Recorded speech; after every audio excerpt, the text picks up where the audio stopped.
غصه مه کوه، ځکه چې هر څه مخکې نه په تقدیر کې لیکل شوي، اوس ستا په غصه باندې هېڅ هم نه کېږي.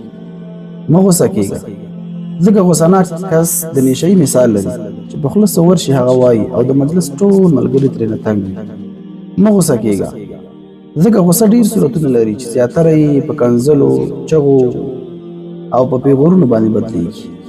مه غصه کېږه، ځکه په غصه نه وران کار جوړېدی شي او نه پرې مات لوښی رغولی شي. مه غصه کېږه، که یو کس در سره زیاتی وکړي نو بل کس به در سره ښه وکړي. مه غصه کېږه، ځکه ته انسان یې، که یو ځل درنه کار وران شوی نو په سلګونه ځله به درنه کار په ښه شکل ترسره شي. مه غصه کېږه، ځکه هر انسان تېروځي. مه غصه کېږه، ځکه ستا په غلطۍ کې به کېدی شي ستا خیر وي. مه غصه کېږه، د خلکو د غلطیانو لپاره بهانې ولټوه. مه غصه کېږه او د ځان سره دا عهد وکړه چې زه به هېڅ چاته په هېڅ ځای کې په هېڅ وخت کې نه غصه کېږم. مه غصه کېږه او مه هېڅ چاته موقع ورکوه چې تا غصه کړي. مه غصه کېږه، د خلکو بدیانې هېرې کړه او نیکیانې یې رایادې کړه.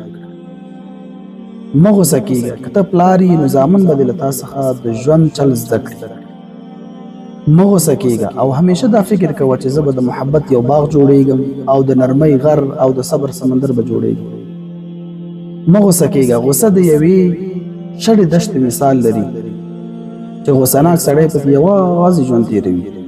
مه غصه کېږه، غصناک سړی نه د چا سره مینه کوي او نه ورسره څوک مینه کوي. مه غصه کېږه، ځکه د غصې په وخت کې انسان ته شین اسمان تور ښکاري. مه غصه کېږه، ځکه د غصې په وخت کې سړي ته ښکلې ښځه بدرنګه ښکاري. مه غصه کېږه، ځکه د غصې په وخت کې پراخه دنیا په انسان تنګه شي.